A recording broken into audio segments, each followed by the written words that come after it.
The late afternoon sun drifted low over the rolling fields of lavender, casting long violet shadows that trembled as the breeze moved through them. Miss Marple paused at the gate of Lavender Hollow, resting her gloved hand lightly on the weathered wood while she took in the scene before her.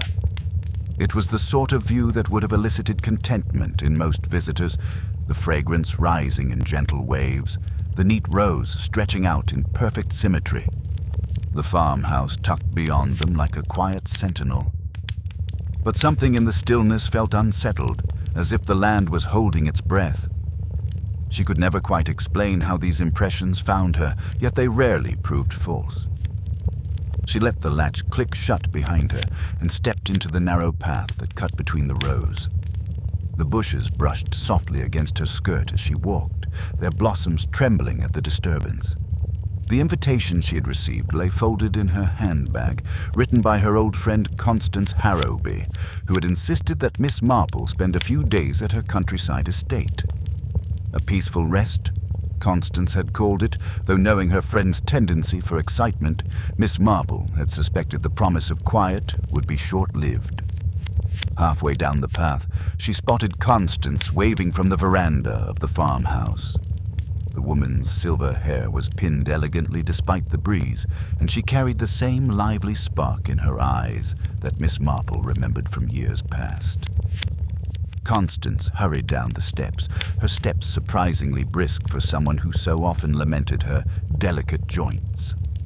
"My dear Jane," she exclaimed, gathering Miss Marple into a warm embrace, "you look positively radiant. The countryside agrees with you already." Miss Marple smiled. "I've only just arrived, Constance, though I must say the lavender gives the air a certain charm." "A charm and a fortune if the harvest is kind," Constance replied, looping her arm through Miss Marple's and leading her toward the house. "You must be exhausted. Let's get you settled." Inside, the farmhouse was a mixture of rustic warmth and refined taste. A tall grandfather clock ticked steadily in the hallway, its pendulum swinging like a slow heartbeat. Miss Marple noticed the faint scent of lavender oil lingering in the air, stronger than what drifted in from the fields. Constance guided her into the guest room, a bright, airy space overlooking the lavender rows. Miss Marple took a moment to look out the window, watching how the plants rippled in unison, each movement whispering across the field like a secret being passed along. "I can't tell you how pleased I am you came," Constance said, clasping her hands. "Lavender Hollow can feel terribly large when one lives alone." "Alone?" Miss Marple asked, turning from the window. Constance hesitated. "Well, not entirely. I've hired a young groundskeeper, Rowan Finch. He tends to the fields, mostly. And Mrs. Porter comes in twice a week to help with the house. But family, no, none of that left." Miss Marple nodded gently. Loneliness can echo louder in a place like this. Constance gave a thin smile, though her eyes flickered with something too fleeting to read. "Come, let's have tea. The kettle should still be warm." As they made their way to the kitchen, Miss Marple became aware of a faint tension in the house, like a taut string thrumming beneath the surface. Constance talked merrily, yet her voice carried an undercurrent of restlessness. Every so often she cast quick glances toward the back door, as if expecting someone or dreading their arrival. They had just settled at the table when the back door swung open. A young man stepped inside, tall and broad-shouldered, his boots muddy from the fields. Rowan Finch nodded politely to Miss Marple, but avoided Constance's eyes, wiping his hands on a cloth that had clearly been washed too many times. "Sorry to interrupt, Mrs. Harrowby," he said, his voice low. "There was a bit of trouble near the South Rows. Something's disturbed the soil. Deep tracks. Thought you should know." Miss Marple's attention sharpened.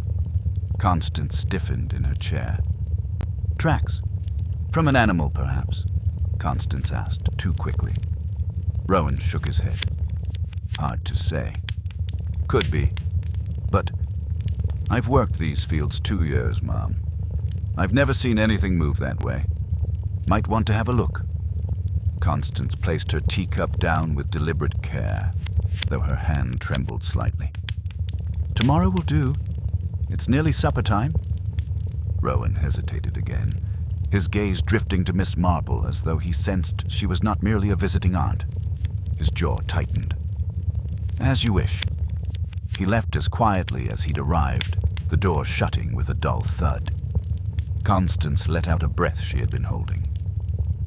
"What sort of tracks were they?" Miss Marple asked, stirring her tea absent-mindedly. "I'm sure it's nothing. Rowan always assumes the worst. Foxes, deer, there's no shortage of creatures about." Constance waved a hand dismissively, though her fingers betrayed her agitation. "He worries about everything. Sometimes I think he forgets these fields have existed long before he came along." Miss Marple did not reply. Instead, she let the silence stretch just long enough for the truth to become restless. Constance stood abruptly. "You must be tired from your travels.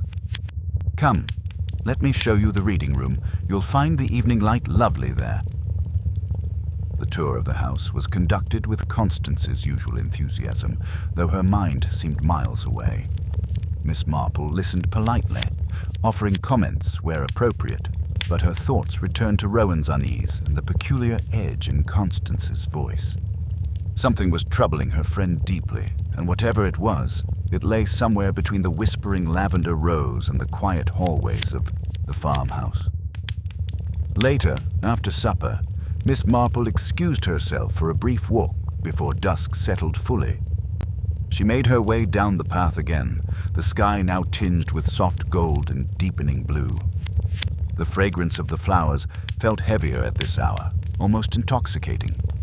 As she reached the southern edge of the fields, she noticed the disturbed patch of soil Rowan had mentioned. The tracks were indeed unusual, not the neat prints of a deer, nor the triangular impressions of a fox. These were broader, deeper, with uneven edges that suggested a dragging weight rather than natural movement. She crouched slowly, mindful of her joints, and studied the soil. It had been recently overturned, perhaps in the last day or two.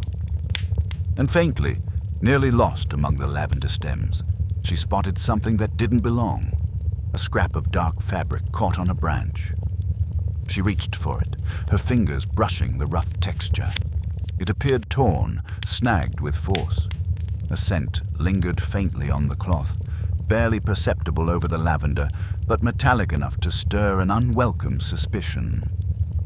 As she stood, a flicker of movement caught her eye near the edge of the trees. Someone was watching her. She straightened, adjusting her shawl, and turned her head just enough to see a silhouette vanish behind a cluster of trunks. The wind rose, carrying a deeper chill with it. "Observing from a distance is all very well," she murmured softly to herself. "But one always gives oneself away in the end." She returned to the house with the torn fabric tucked discreetly in her pocket. The lanterns glowed warmly from the windows, painting golden squares on the ground, but the comforting light did nothing to dispel the unease forming within her mind. When she entered, Constance was standing at the foot of the stairs as though she had been waiting for her. Her expression brightened too quickly. "Jane, I was just about to ask if you needed anything before bed." Miss Marple removed her shawl with a calm, practiced motion. "A lovely walk, Constance. The fields are enchanting at dusk." Constance nodded, though her shoulders sagged in visible relief. "I'm glad. Sleep well, dear." But as Miss Marple climbed the stairs, her fingers brushed the hidden scrap of fabric. Whatever secrets Lavender Hollow kept, they were beginning to surface. And from the look in Constance's eyes, it was clear her friend feared exactly what those secrets might reveal. The morning light crept gently across the room, slipping between the curtains in thin golden strands that slowly pushed away the last remnants of night. Miss Marple opened her eyes with the calm alertness of someone who had learned long ago that dawn often brought clarity. The house was quiet, too quiet for a place that should have stirred with the soft clatter of a kettle or the distant rustle of someone preparing for the day. She rose, buttoned her cardigan, and glanced once toward the lavender fields beyond the window. The breeze was stronger today, ruffling the neat rows in restless waves, as though the entire field were shifting under an unseen weight. Downstairs, the silence deepened. Miss Marple moved through the hallway with soft steps, her attention drawn immediately to the back door, which stood slightly ajar. A thin line of soil trailed across the threshold, leading inward like a hesitant confession. She followed it to the kitchen, where Constance sat at the table with her hands clasped tightly around a cup of tea gone cold. Her hair was still undone, her robe pulled loosely around her, and her usual calm elegance had been replaced by a troubled rigidity. "My dear, you're up early," Miss Marple said gently. Constance startled, blinking as though she'd forgotten where she was. "I didn't hear you come down. I couldn't sleep." Miss Marple eased into the chair opposite her. The door was open. Constance exhaled shakily, bringing a trembling hand to her temple. "Yes, Rowan must have come in. He said he needed to check the tool shed before sunrise. I suppose he forgot to close it behind him. He's been restless lately. Too restless." There was fear in her voice now, not sharp, but worn into her like the creases in her hands. Miss Marple studied the edges of the room, noting the faint scuff on the floor near the back door, the smeared footprint, the way Constance's eyes kept drifting toward the window overlooking the southern field. "I saw those tracks last night," Miss Marple said quietly, "and I believe Rowan's concern was not misplaced." Constance's fingers tightened around the teacup until the porcelain threatened to crack. "Jane, is it foolish to fear something without knowing precisely what it is?" "Not at all," Miss Marple replied. "Fear often arrives before reason, but fear can be reason's greatest ally if one listens closely." Constance looked down, her breath wavering. "Something is wrong in those fields. I feel it every time I step outside, as though the very earth remembers something I don't." Before Miss Marple could respond, the back door swung open again, this time with a force that rattled the hinges. Rowan stood there, breathing heavily, his boots caked with fresh mud. Miss Marple recognized immediately that this was not the mud from yesterday's tracks.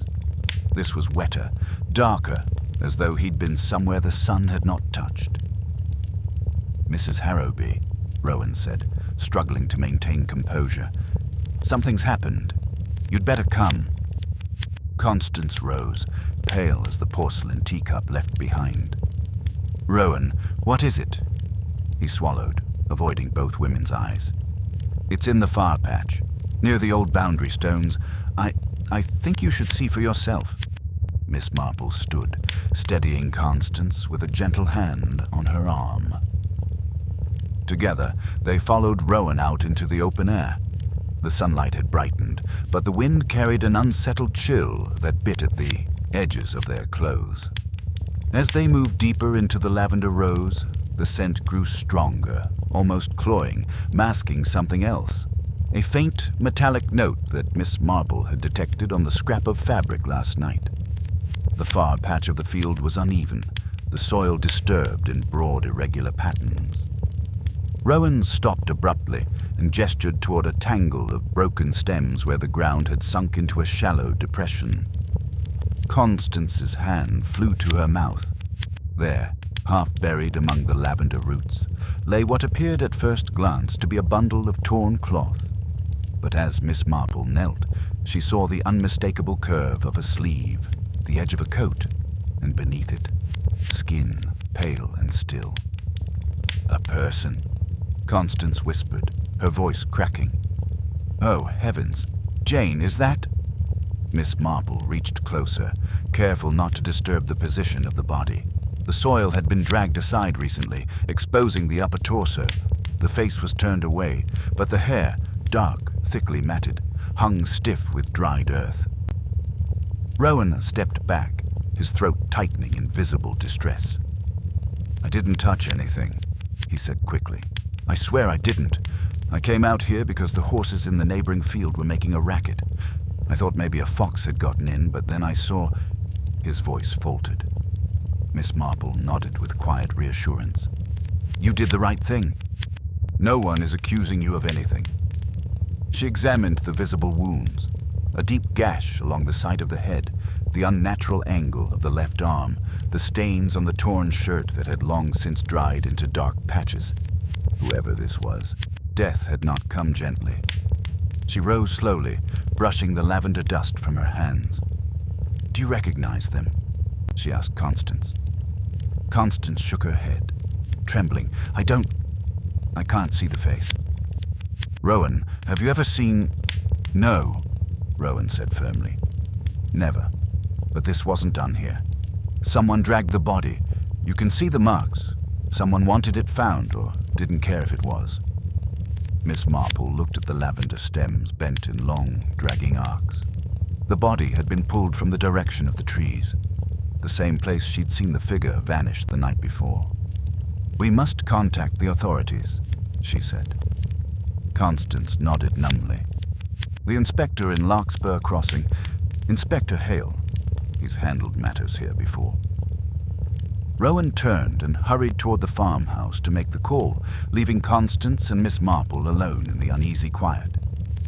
The wind shifted again, carrying the unmistakable weight of the discovery through the rows like a whispered warning. "Jane," Constance whispered, her eyes fixed on the shrouded form in the soil, "I feel as though this has something to do with me, something I've forgotten or overlooked." Miss Marple placed a steady hand on her friend's arm. "Do not borrow guilt before you know the truth. But do tell me, has anything unusual happened recently? Anything at all, no matter how small it might seem?" Constance hesitated, her gaze darting nervously. "There was a letter, 3 days ago. No return address, only a few words.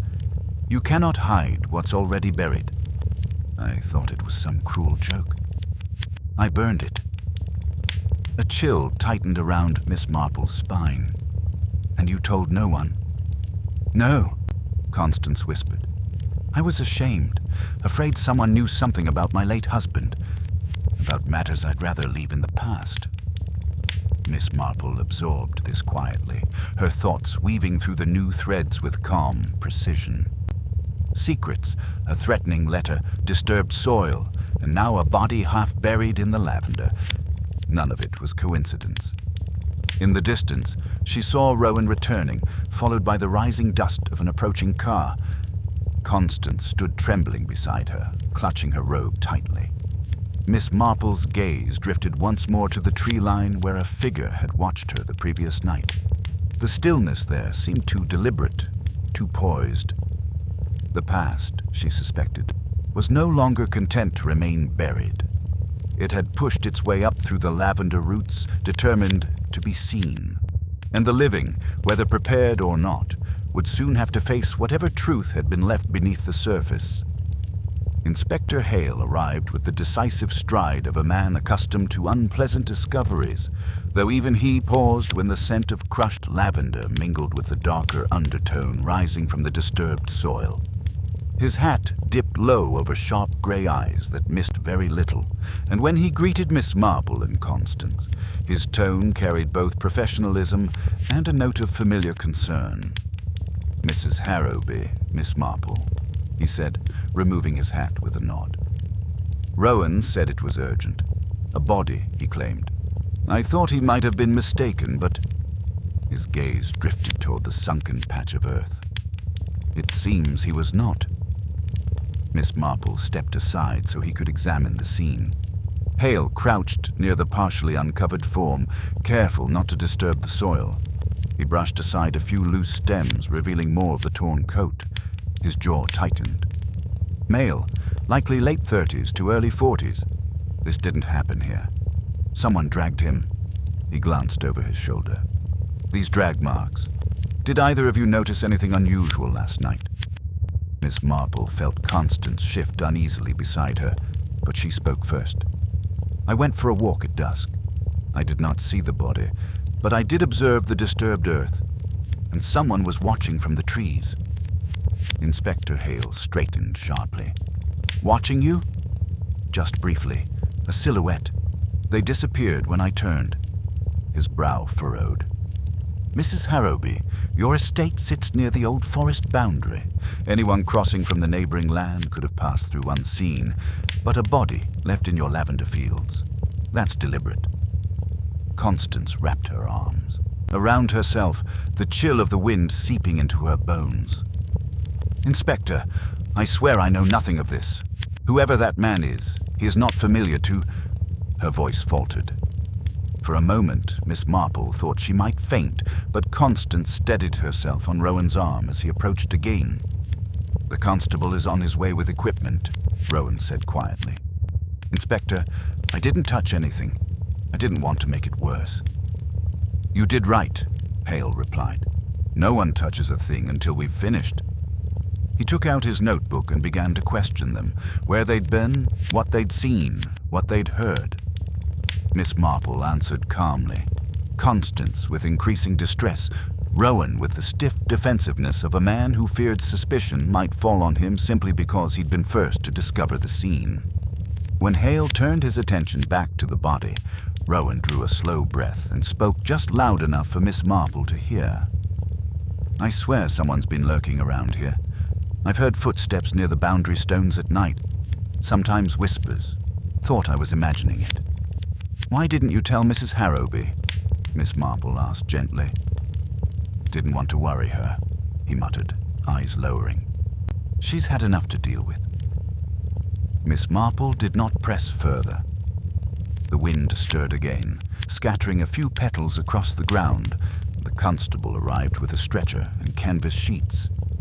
Inspector Hale directed the men to lift the body with utmost care. As they shifted the weight, a sliver of something fell from the victim's coat pocket, a thin wooden bead carved with an intricate spiral pattern. Miss Marple bent to retrieve it before the wind carried it away. Let me see that, Hale said, and she placed it gently in his palm. He examined it under the sunlight. Carved bead, handmade, doesn't look local. Constance's eyes widened. Wait, I've seen something like that. Where? Hale asked. She swallowed hard. In my husband's things. Years ago, a box of trinkets he brought back from his travels. I haven't opened it since he passed. Inspector Hale exchanged a meaningful glance with Miss Marple. Mrs. Harrowby, I'll need to see that box. Constance nodded numbly. Of course, it's in the study. While the constable finished preparing the body for transport, Inspector Hale accompanied Constance and Miss Marple back to the farmhouse. The once comforting interior now felt tense, the air thick with the weight of unspoken fears. Constance led them into the study, a warm room filled with books, old maps, and the faint, lingering scent of lavender oil. She crossed to a corner cabinet and withdrew a small wooden box, dusted but not opened in years. Her hands trembled as she offered it to the inspector. Everything inside belonged to Arthur. He collected small souvenirs from the places he visited. Inspector Hale opened the lid.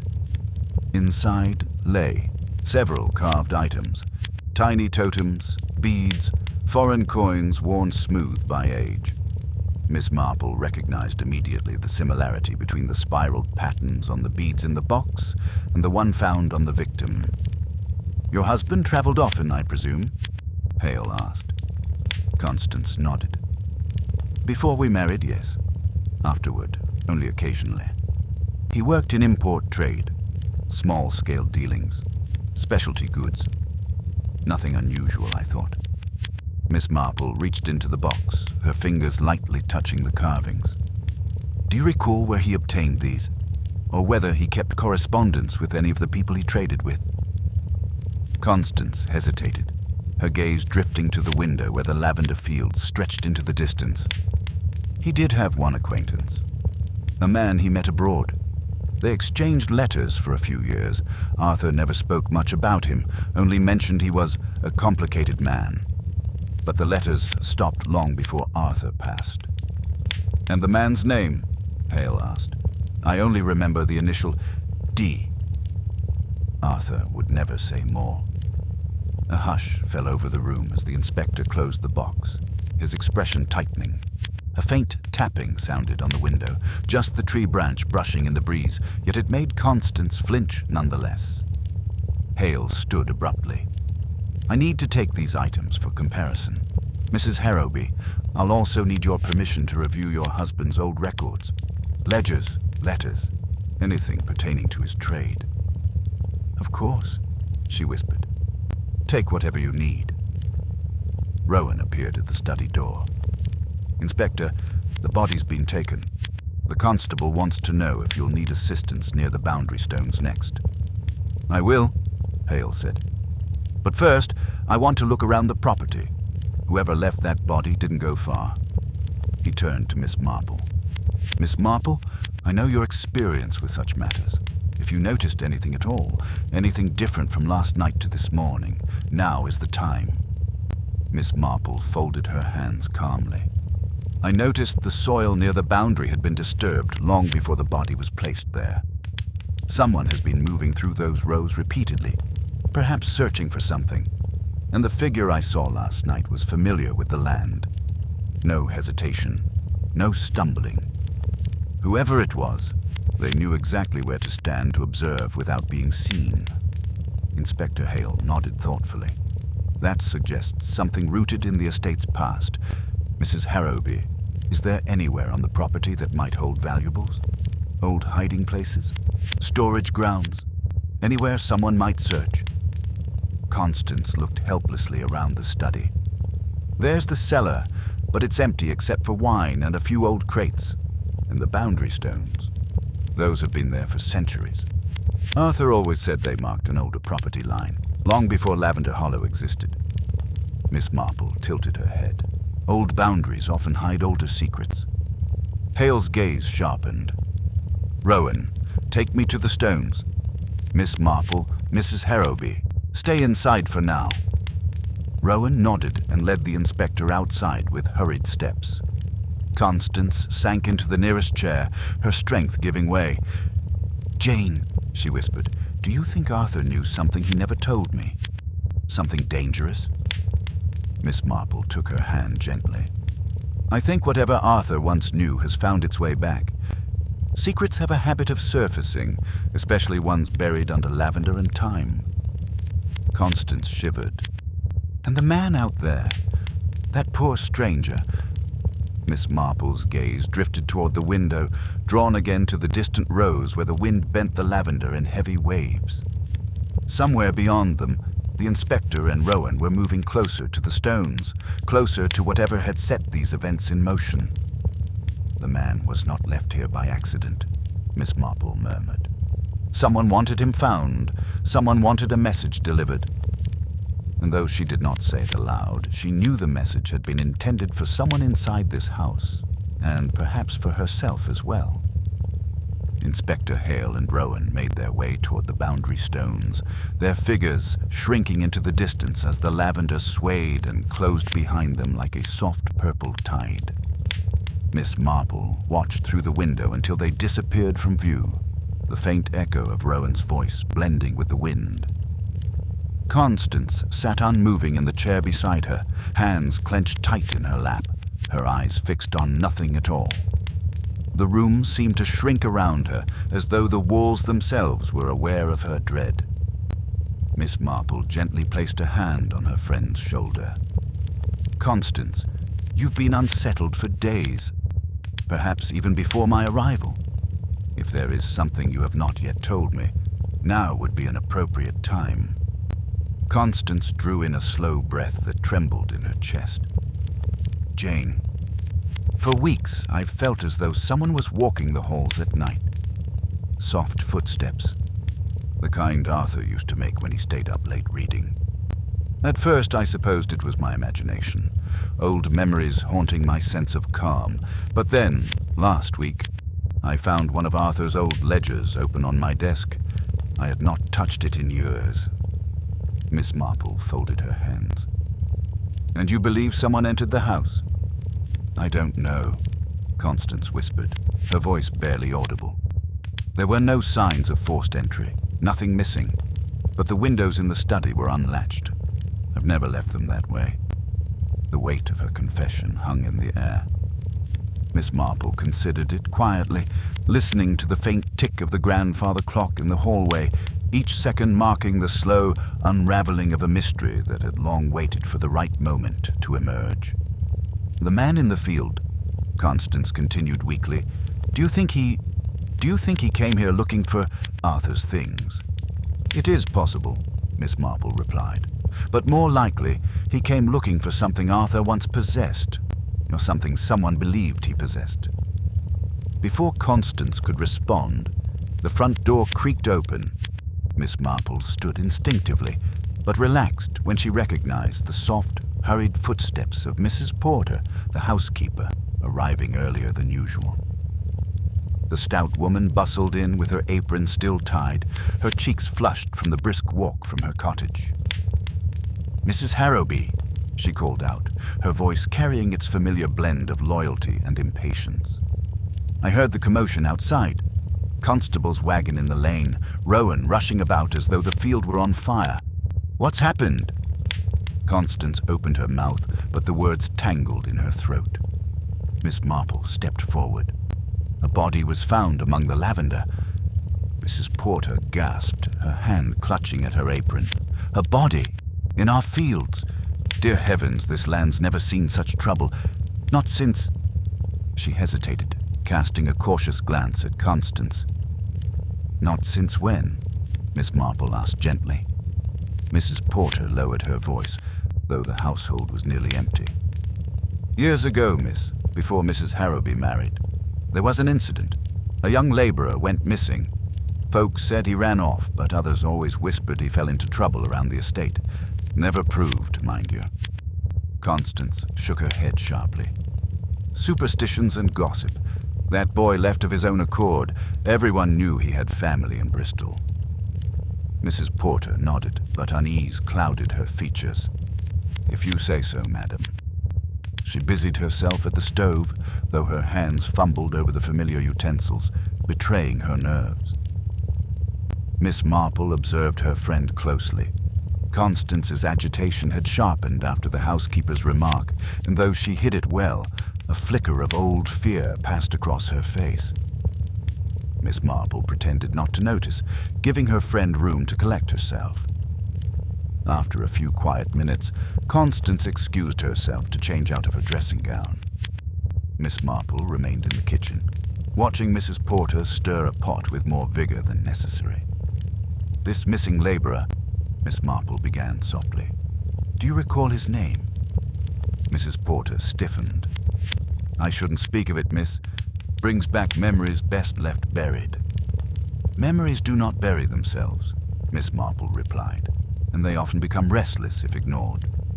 Mrs. Porter sighed heavily.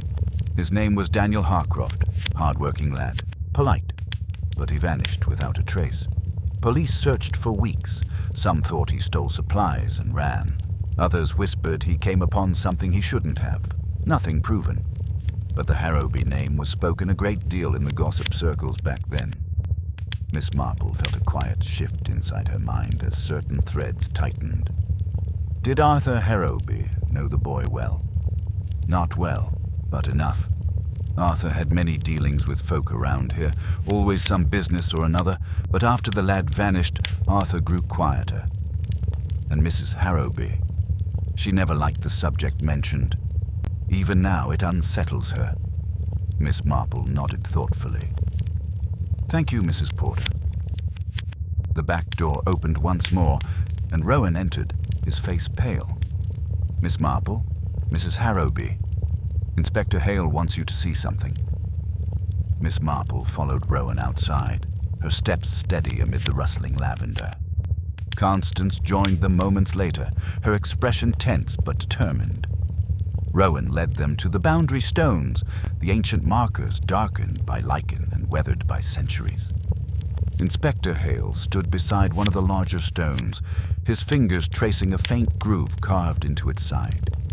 At first glance, it looked like nothing more than erosion, but as Miss Marple stepped closer, she saw it for what it was. A symbol, very similar in style to the spiral pattern carved on the bead. "These markings are recent," Hale said. "Not ancient. Someone carved them here within the last few months. Constance's breath hitched. Months? But who? Why? Hale gestured to the base of the stone where the soil had been disturbed. This ground has been dug up repeatedly. Rowan noticed it days ago, but thought it was animals. Now I'm not so sure. Miss Marple knelt to examine the loose soil. Hidden in the dirt, partially buried, she found another bead, matching the first. She held it delicately between her fingers. This symbol, she murmured, was not chosen at random. It connects the man in the field, Arthur's old collection, and whoever has been prowling these grounds. Inspector Hale nodded grimly. Someone has been searching for something near these stones, something linked to Arthur Harrowby. Constance stepped back, pale and shaking. No, Arthur had no secrets. He would never... But her voice faltered, and Miss Marple saw the truth flicker behind her eyes, a doubt she had carried silently for years. Rowan pointed toward the forest. Inspector, someone's out there. All eyes turned. A figure vanished behind the trees, just out of sight, but unmistakably watching. The same presence Miss Marple had sensed the previous night. Hale straightened. Stay here.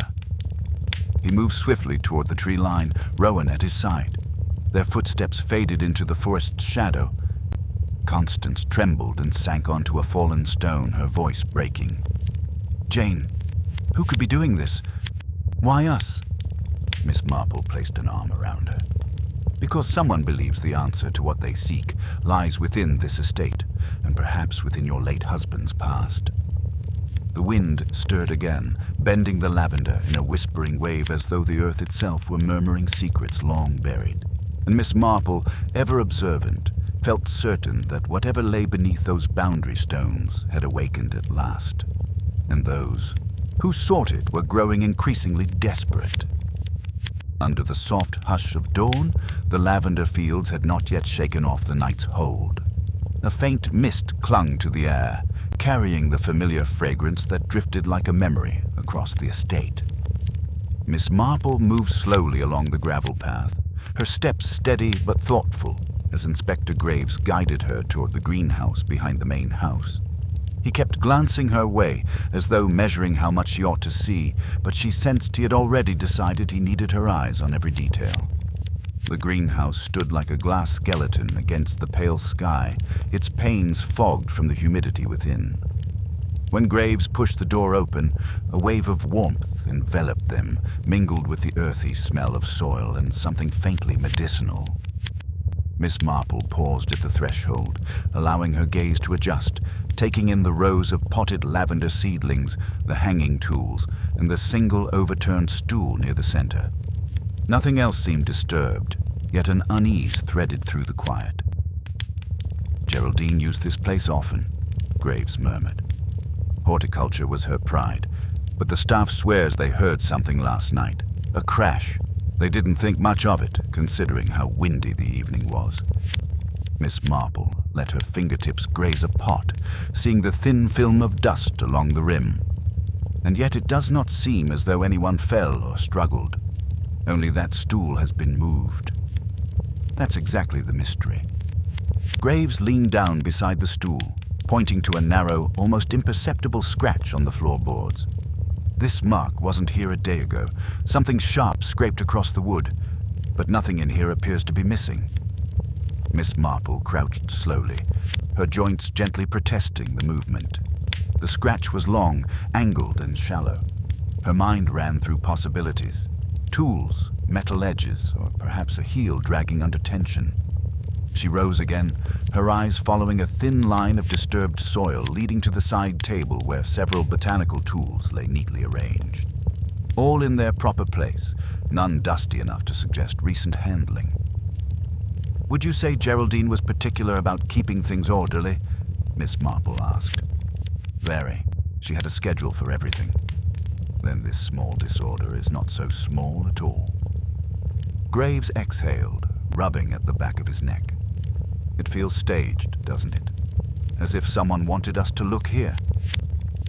Miss Marple didn't answer directly. Instead, she walked to a cluster of drying lavender bundles hanging near the back. A few stems were snapped, the ends crisp and uneven. She touched one gently, freshly broken, a detail that could easily be dismissed, yet it hummed with significance. Something, or someone, had brushed against them recently, hurried, careless, purposeful, or afraid. Before she could speak, the faint crunch of footsteps outside made both turn. A woman appeared in the doorway, her face pale and her hands tightly clasped. It was Lydia, the housemaid who had been inconsolable the night of Geraldine's death. Her eyes darted around the greenhouse nervously. "I didn't mean to intrude," she whispered, "but I thought you should know something." She looked only at Miss Marple, as though she trusted her more than the inspector. "Mrs. Whitcomb had a visitor the night before she died." Graves straightened sharply. "A visitor? Who?" Lydia swallowed hard. "I didn't see his face. Only that he wore a long coat and he arrived after everyone had retired. She met him outside near the back gate." Miss Marple's gaze softened. "Why didn't you say so earlier, dear?" I was frightened, and I wasn't supposed to be awake.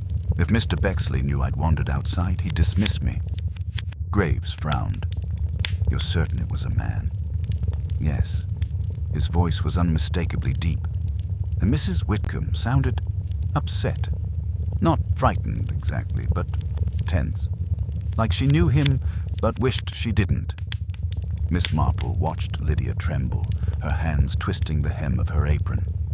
Behind her unease lay a truth she feared would worsen her own standing. "Thank you," Miss Marple said gently. "You've been very brave."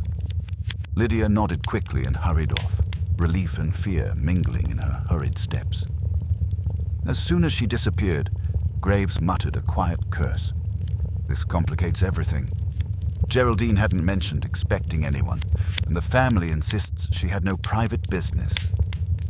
"Families," Miss Marple said lightly, "are often the worst judges of what is private." She walked back toward the stool, her fingers brushing the scratch mark once more. A clandestine meeting, a disturbed greenhouse, a snapped sprig of lavender. "These are threads, Inspector. Tug gently, and we may unravel a tapestry someone worked very hard to conceal." He stared at her, frustration giving way to reluctant admiration. "You're seeing something I'm not. What does this tell you?" That Geraldine was not surprised by her visitor, Miss Marple murmured. Nor was she entirely pleased. Someone she knew well enough to meet discreetly. Someone who perhaps needed something urgent from her. She paused, her eyes drifting to the seedlings. Lavender is a soothing plant, unless mixed with other compounds, some of which can produce very different results. Graves stiffened. "You think poison is involved?" "I think nothing yet," she said calmly. "But I observe, that is all." They walked from the greenhouse toward the main house, where the soft murmur of morning activity drifted through open windows. The kitchen door stood ajar, and through it came the clatter of pots and the rumble of Cook's commanding voice. Miss Marple paused, noticing the fleeting figure of Clara, Geraldine's niece, speaking quietly with a man in a dark waistcoat. Their conversation halted the moment they saw Graves. Clara's expression held a polite mask, but her companion's eyes flashed with something sharper, annoyance at being interrupted, or fear of being seen. "Morning, Inspector," Clara said with impeccable composure. "I trust you're finding what you need." "That remains to be seen," he replied. "And your companion?" "This is Mr. Northcott," she said. "My solicitor." Miss Marple glanced at the man's polished shoes, noting a faint smudge of dried soil near the heel. "A pleasure," she said. "You must have come quite early." "Urgent affairs," Northcott replied quickly. "The estate must attend to legal matters, even in times of grief." Clara touched his arm gently. "We were discussing arrangements, that's all." But Miss Marple caught the flicker of unease that crossed Clara's eyes. Something unsaid lingered between them, something not intended for witnesses. Graves stepped forward. "I'll need a word with you both later. For now, please remain available." Northcott bowed stiffly and followed Clara inside, their steps quick, almost too quick, as though retreat was their first instinct. When they were out of earshot, Graves muttered, "Solicitors don't usually rush to scenes unless money or scandal is involved." "Or secrets," Miss Marple added softly. The restlessness of the estate seemed to deepen as the morning brightened. Staff whispered in corners. Family members drifted from room to room like uneasy ghosts, and the lavender fields outside swayed in a breeze that felt charged with meaning. Miss Marple stood at the edge of the field, her eyes narrowing as she traced the uneven pattern of the rows. One patch near the far end had been flattened recently, far too recently for natural explanation. Someone had knelt or fallen there. The marks were irregular, hurried as though someone had tried to conceal them but lacked time. "Inspector," she called softly. When he reached her side, she pointed to the disturbed patch of lavender. "This is no ordinary misstep. Someone was searching for something or hiding something." Graves crouched beside the flattened stems. A struggle? Not quite. More like a frantic digging. See how the stems bend outward, not inward. His glance shot to her. So someone buried something here. Or removed it.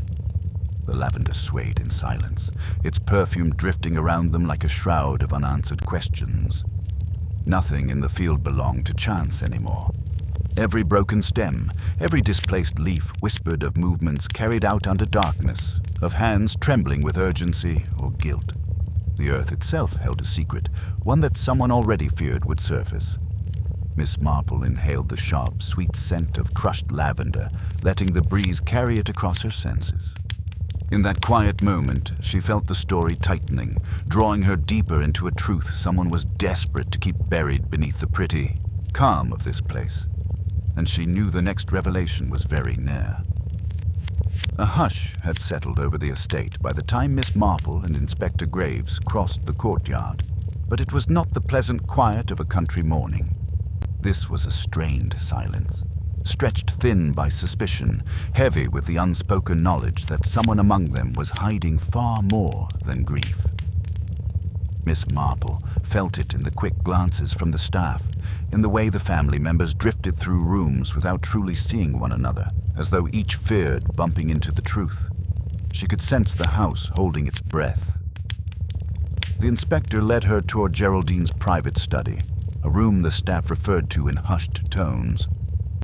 It stood at the end of a narrow hallway overlooking the lavender fields, a place Geraldine used as both sanctuary and office. The door creaked slightly when Graves pushed it open, revealing a warm but precisely arranged room that smelled faintly of dried lavender and old paper. Sunlight spilled across the writing desk, catching on the edges of scattered notes as though highlighting secrets waiting to be read. Graves gestured toward the chair. This was where Geraldine spent most of her evenings. Her niece said she kept meticulous records, ledgers, letters, everything. If we're to find motive, it might be somewhere in here. Miss Marple stepped inside with the quiet reverence of someone entering a scene that no longer belonged to the living. A small clock ticked on the mantel, steady and calm, almost mocking the tension swirling through the estate. She moved her fingers lightly across the desk, observing not only what was present, but what was missing.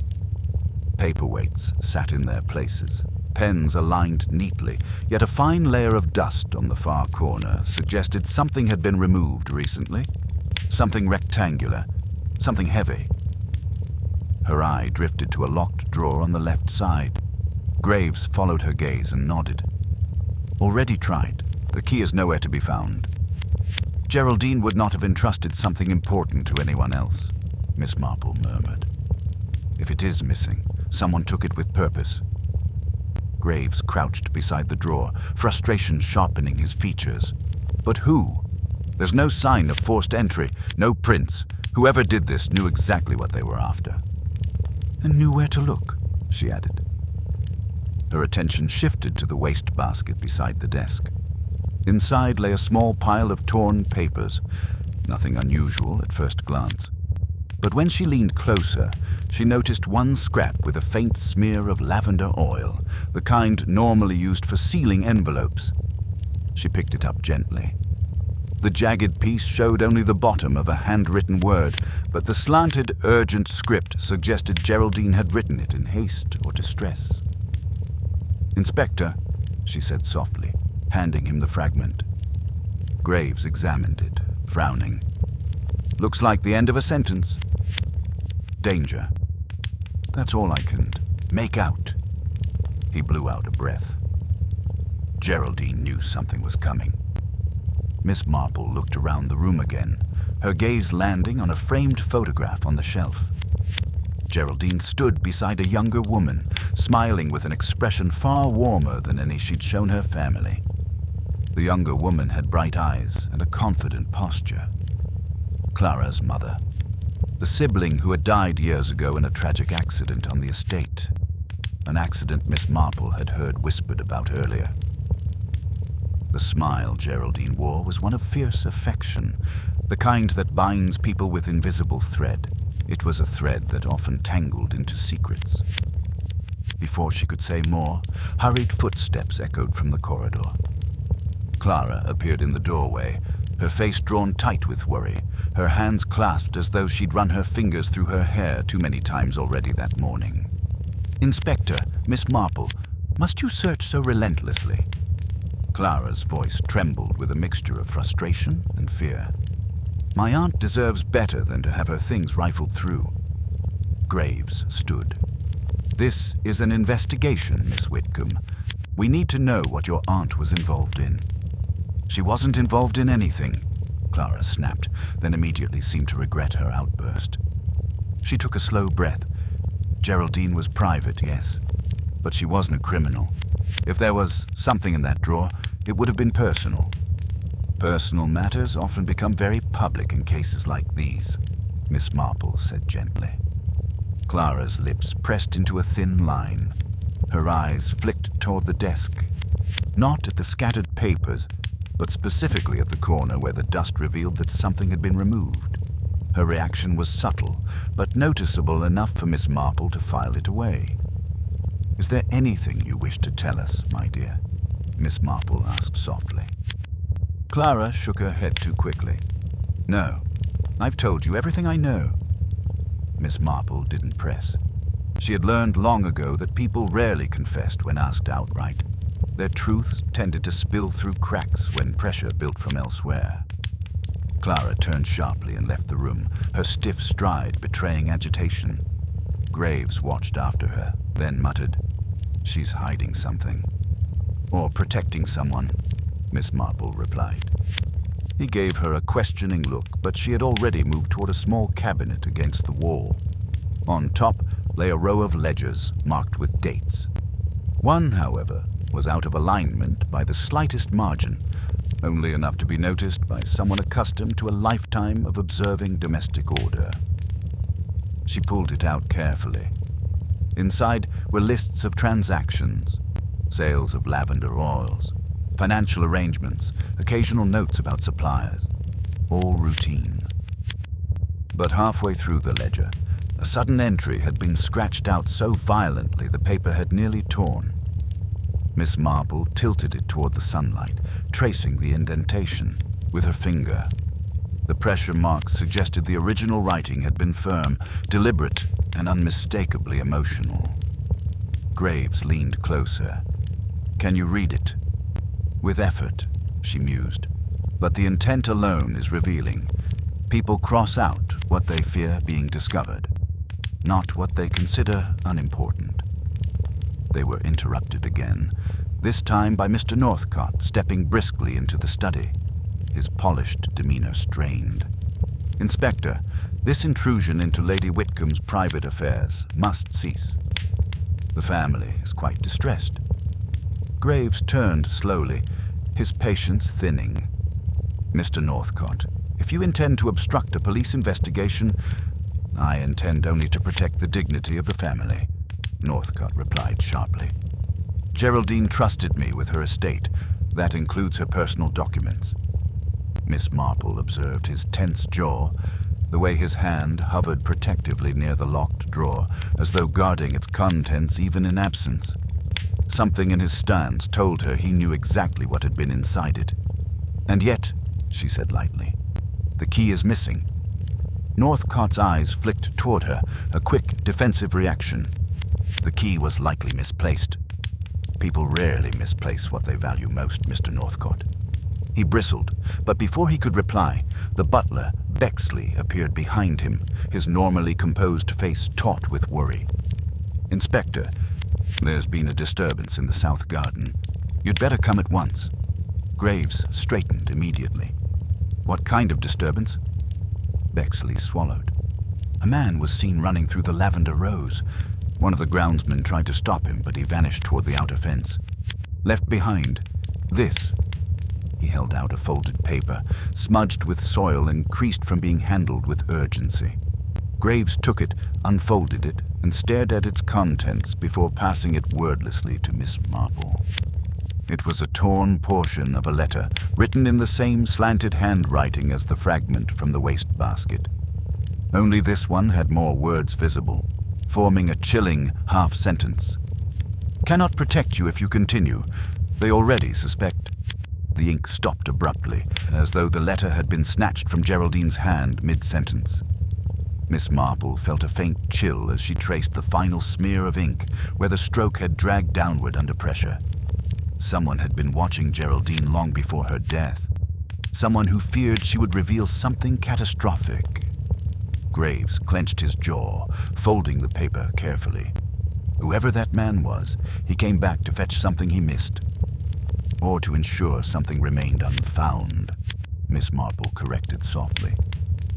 The lavender fields outside shivered under a rising breeze, the purple waves rippling like breaths of a restless secret. Every clue pointed deeper into a pattern no one wished to acknowledge, but the truth was weaving itself with undeniable clarity. And Miss Marple's eyes, sharp despite her age, were beginning to follow the threads with unwavering certainty. The south garden carried the kind of quiet that did not feel empty but watchful, as though every lavender stem held its breath in the rising afternoon warmth. Miss Marple walked beside Inspector Graves, who moved with the restless energy of a man feeling the investigation tightening around him. A groundsman waited near the edge of the field, his cap clutched between rough hands, eyes darting from the trampled patch of lavender to the house, as though unsure which direction frightened him more. "He ran through here," the man stammered when Graves approached. "Shot out from the plantation like a hare. Tried to stop him, sir, but he slipped through the hedge before I could get a proper look at his face." "His build?" Graves asked. "Lean.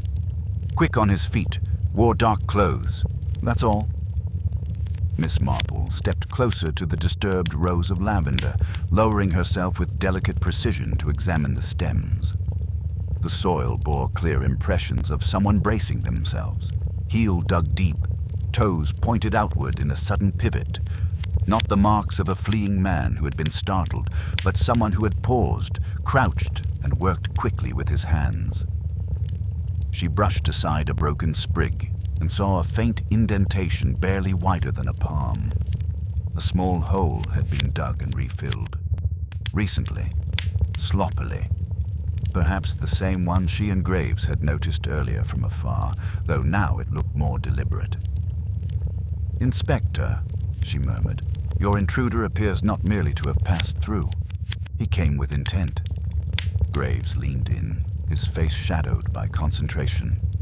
"Burying or retrieving? Both are possible," she said quietly. But something was disturbed, and hurriedly. Before Graves could signal the groundsman to fetch tools, a sharp voice called from behind them. Clara stood on the path, skirts gathered in her trembling hands. Her expression was pale, yet feverishly bright, as though she had run here without meaning to. "What are you doing?" she demanded. "You can't tear up the gardens. My aunt would never have allowed it." Graves faced her calmly. "A suspect was seen here. We believe he was searching for something." Clara's breath hitched almost imperceptibly. Her gaze flicked to the disturbed patch of earth before she could stop herself. Miss Marple observed the reflex carefully, the kind of unguarded glance that spoke far louder than words. "Please," Clara said in a voice too soft for her usual polished tone. "This estate has endured enough turmoil. Must you dig up every inch of it?"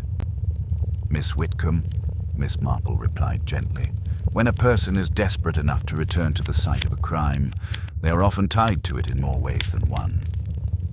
Clara seemed to flinch at the word crime, though she quickly masked it behind a hollow laugh. "You two see conspiracies in every shadow.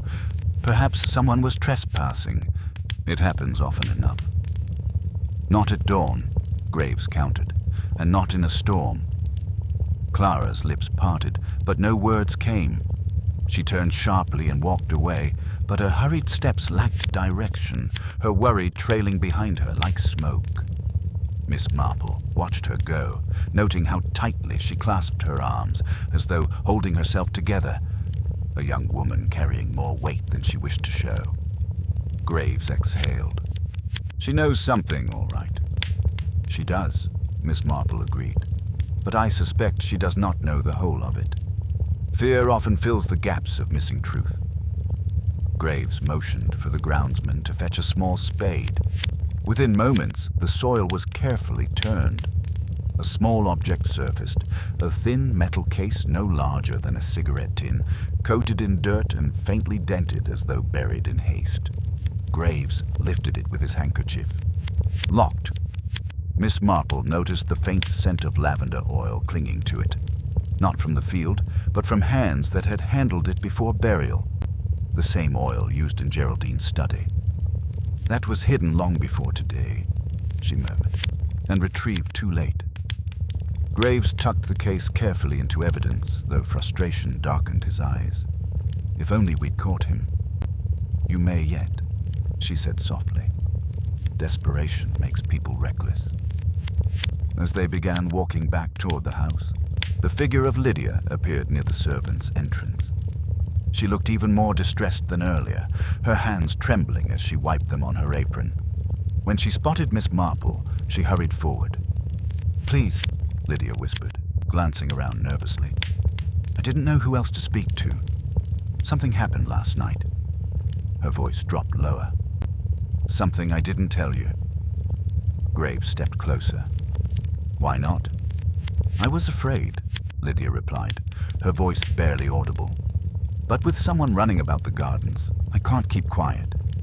Miss Marple placed a gentle hand on the young woman's arm. "Tell us in your own time." "It was very late," Lydia began, after everyone had gone to bed.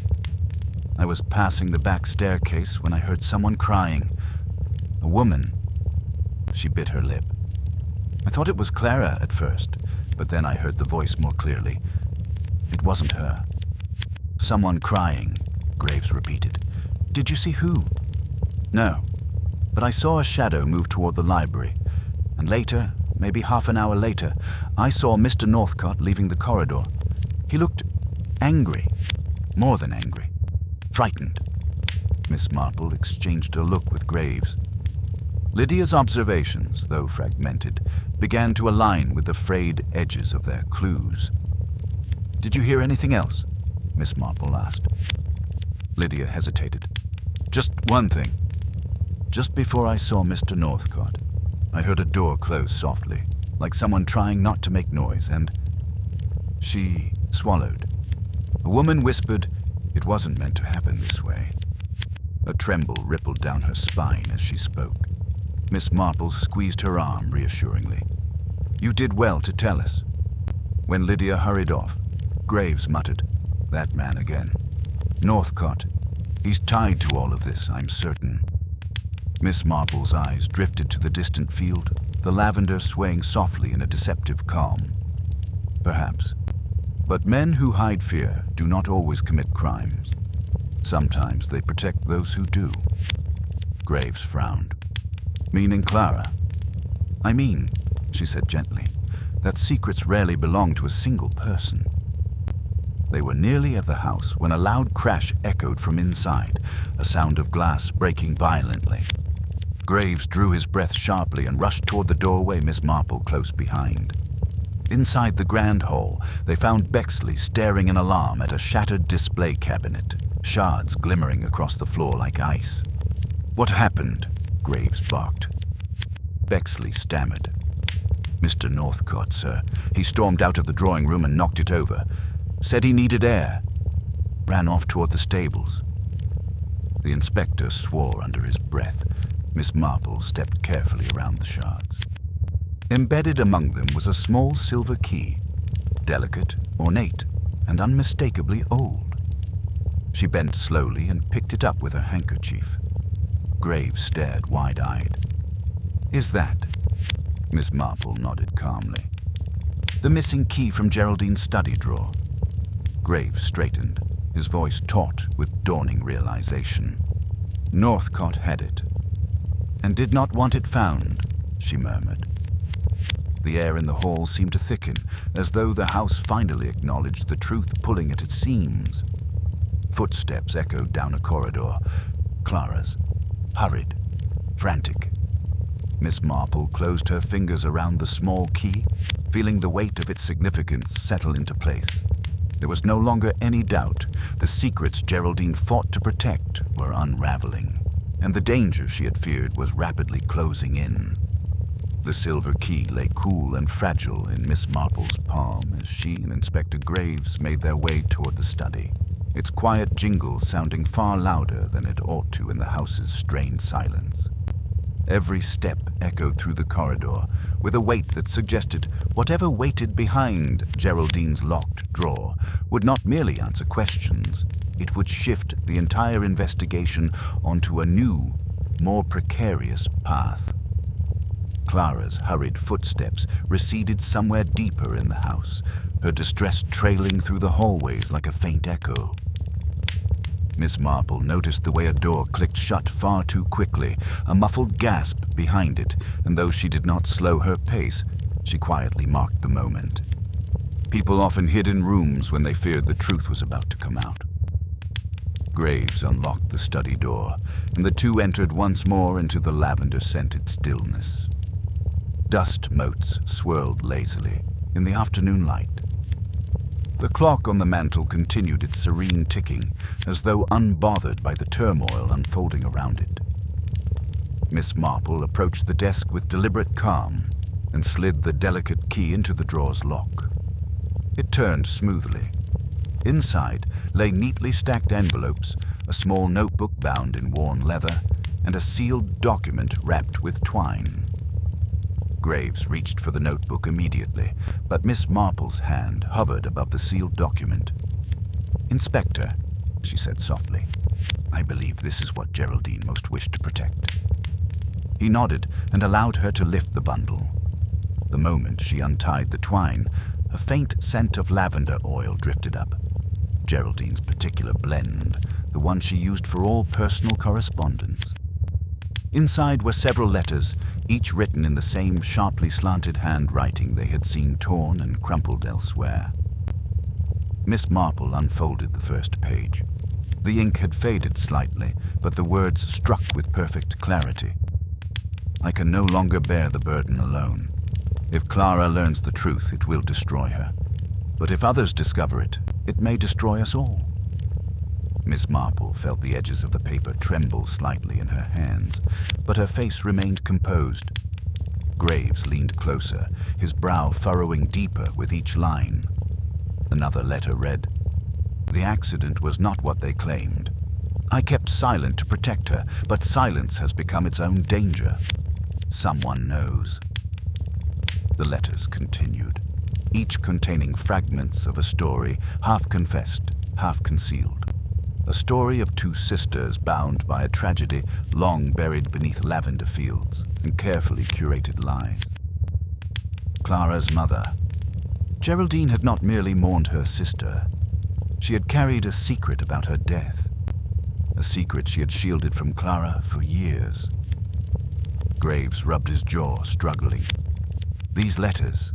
Are we to assume Geraldine suspected someone was blackmailing her? Not blackmail, Miss Marple murmured. Fear. She feared exposure, and fear often invites vultures. She opened the worn notebook next. Unlike the letters, this was not emotional but factual. A record of dates, meetings, and cryptic notes. Several entries mentioned Northcott by name. Others referred to conversations with a man at the gate. A few underlined phrases stood out. He threatened to tell Clara, "Can trust no one in the house." Last warning. Graves let out a sharp breath. So Geraldine was being coerced. She met someone privately in the garden. Lydia heard someone crying, and now a man has returned to retrieve something hidden. And Mr. Northcott, Miss Marple added, had the key to this drawer. One does not guard what one has no interest in. Graves pushed a hand through his hair, pacing. Northcott's involved. He must be. Perhaps, she said, closing the notebook gently. But involvement takes many forms. He may have tried to protect the family, or protect himself. A sudden knock on the study door startled them. Bexley entered hesitantly, his posture stiff with unease. "Inspector," the butler said, "you may want to come to the conservatory." Graves stiffened. "Why?" "There has been, well, an incident." Miss Marple exchanged a glance with him before following Bexley down the corridor. The conservatory was warm, filled with the scent of citrus and damp soil.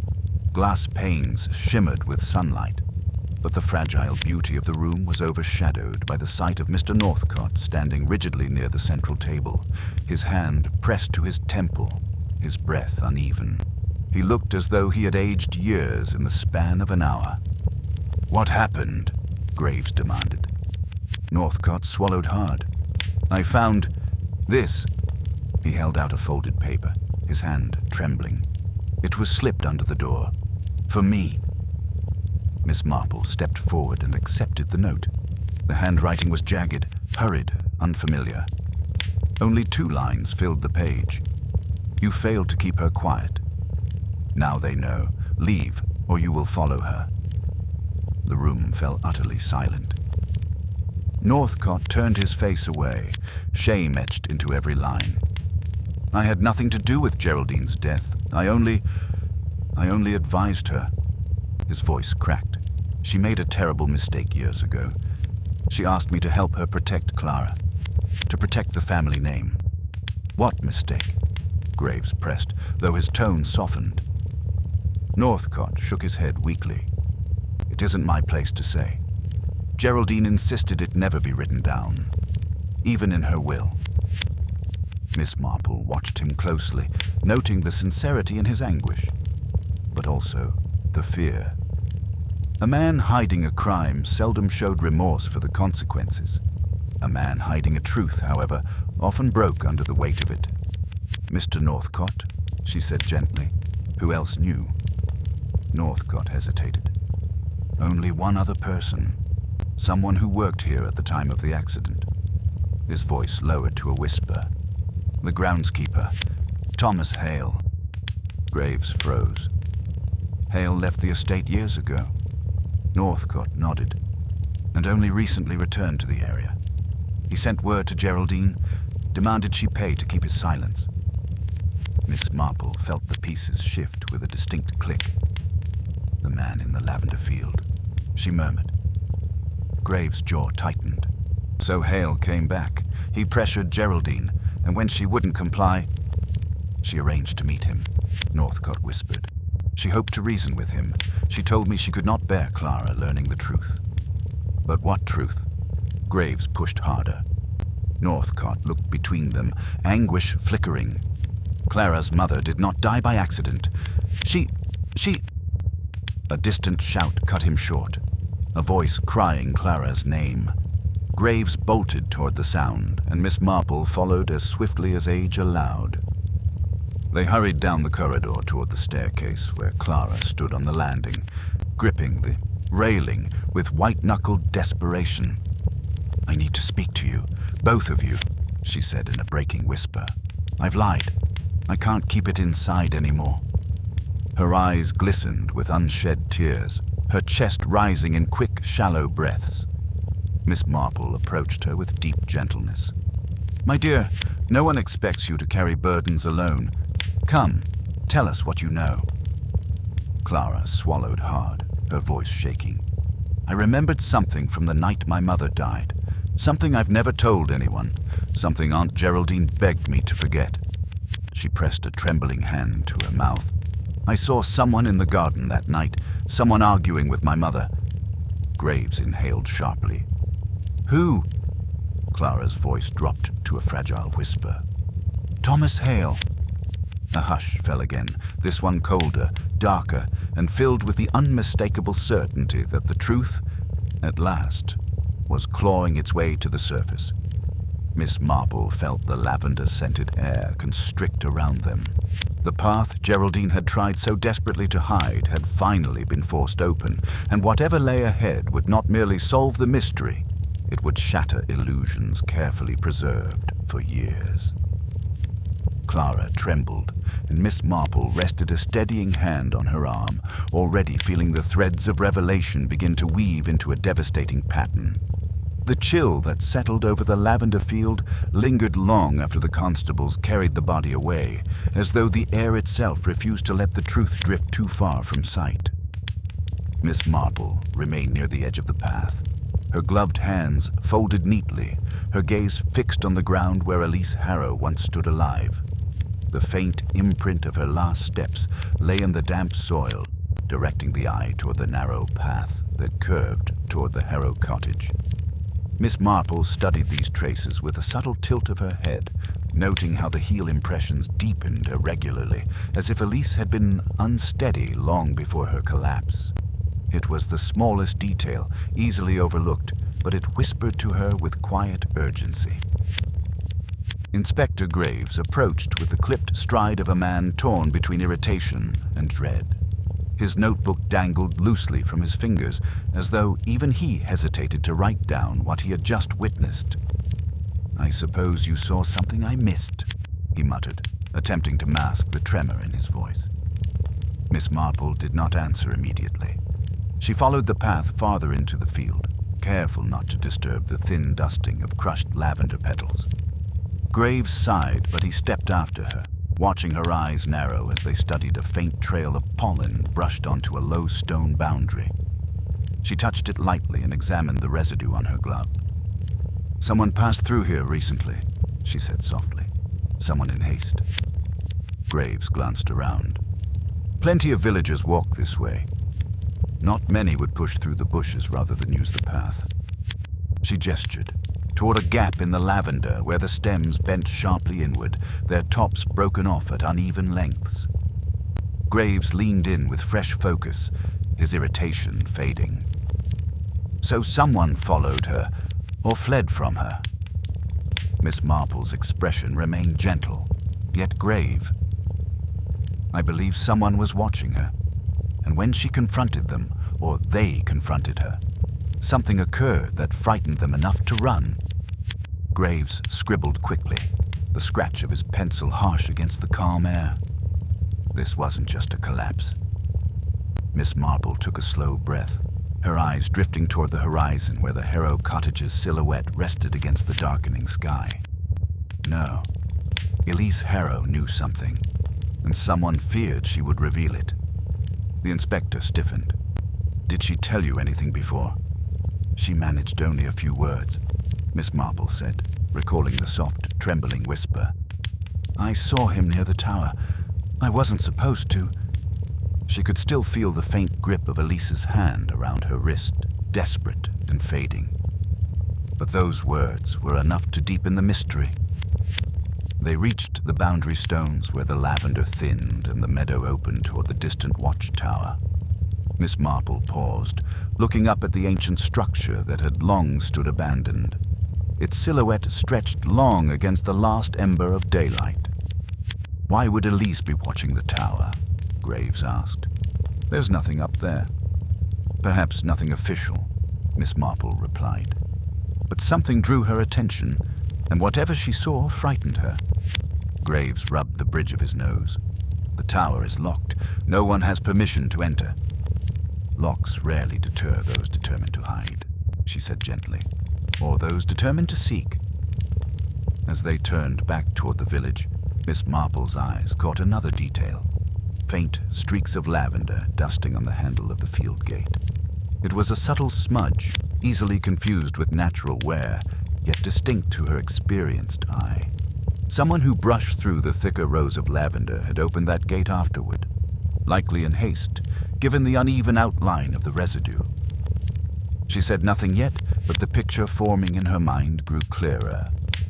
Not certain, but shaped enough to guide her next steps. By the time they reached the Harrow cottage, the sky had deepened into a shade of night that made the lavender fields appear almost black. The house lights glowed dimly, as though the building itself mourned. Mrs. Harrow stood on the porch, her eyes red but dry, her hands twisting in her apron. When she saw Miss Marple, a weary relief washed over her face. "Please," she whispered, "tell me they found something, anything." Miss Marple placed a steady hand on the woman's arm. "We found signs that Elise may not have been alone." Mrs. Harrow's breath caught.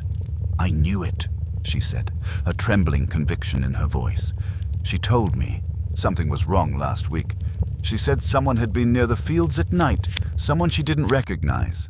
I begged her to tell Inspector Graves, but she said she needed to understand it first." "What exactly did she see?" Miss Marple asked softly. The woman hesitated, glancing toward the kitchen window as though Elise might still be sitting just beyond it. A figure, always near the old tower. She said he moved like he didn't want to be seen. And once she said she saw him carrying something heavy, wrapped in a blanket. Graves stiffened. Why wasn't this reported? Mrs. Harrow lowered her gaze. Because Elise wasn't sure whether she imagined it. She said sometimes the twilight plays tricks, and she didn't want to alarm the village without proof. Miss Marple's eyes softened. Yet she kept watching. "Yes," Mrs. Harrow whispered. She said she felt responsible to know the truth. Miss Marple exchanged a quiet glance with Graves, sensing the inspector's renewed unease. The pieces scattered before them were not yet a full picture, but their edges were beginning to meet. "May we see her room?"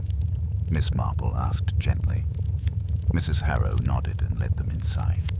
The cottage smelled faintly of lavender soap and old books, comforting yet unbearably sorrowful now.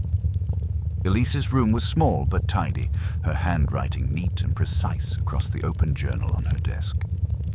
Miss Marple approached it with careful respect, scanning the last entry written in her hand. "Saw the figure again tonight?" "Closer this time. Near the tower. He knows something I don't. Or perhaps I know something he doesn't want me to. Must be careful. Must watch closely." The entry ended abruptly, the last line trailing off as if interrupted. Graves shifted beside her. "This lines up with..."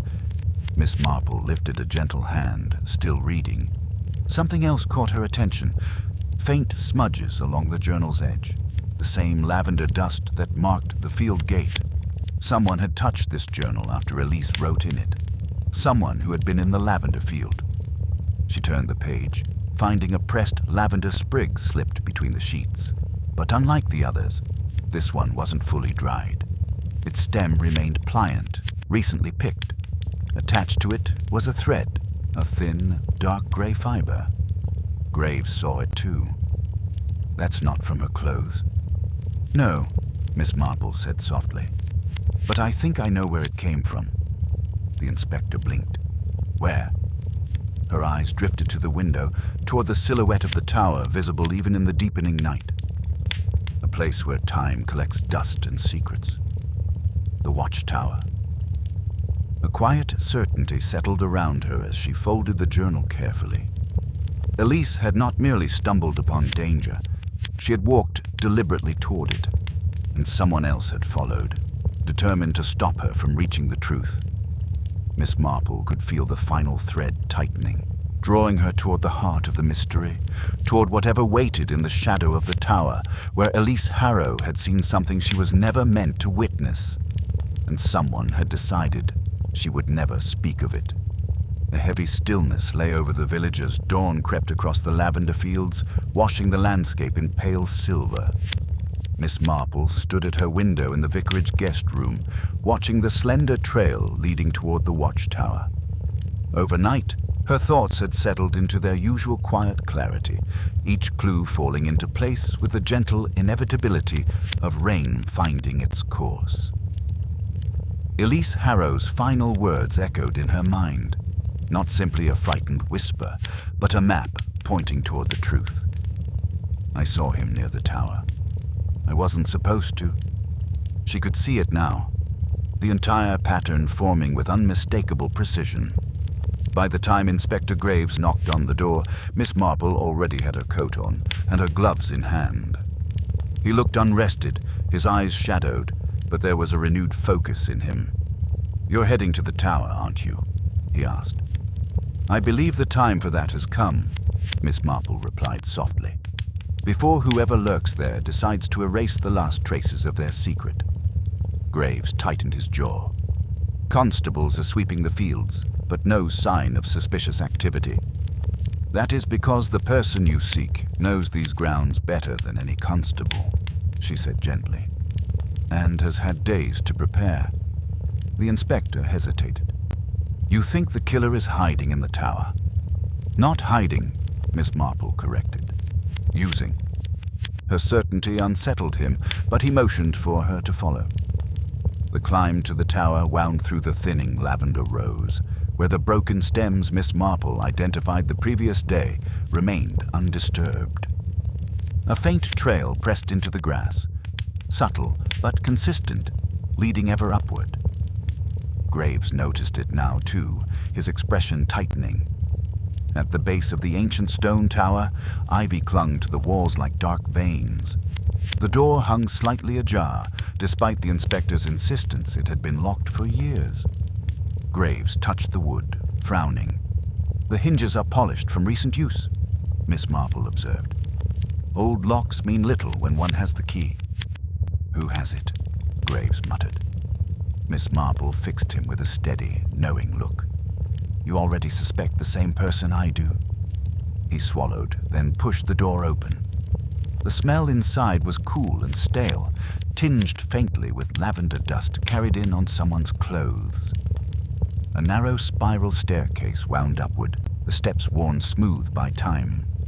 Graves motioned for Miss Marple to wait, but she moved forward with surprising firmness. "We must go together. The truth concerns us both." At the top, moonlight filtered through a broken window, casting long, thin shadows across the floor. And in the center of the room, hunched over a stack of weathered crates, was a man. Reverend Phelps turned at the sound of their approach, his spectacles catching the faint light. He did not appear startled, only resigned, as though he had known this moment had been creeping toward him long before anyone spoke a word. "So," he said quietly, "it seems my vigil ends here." Graves stepped forward sharply. "Reverend Phelps, what are you doing in an abandoned watchtower? And why did Elise see you the night before she died?"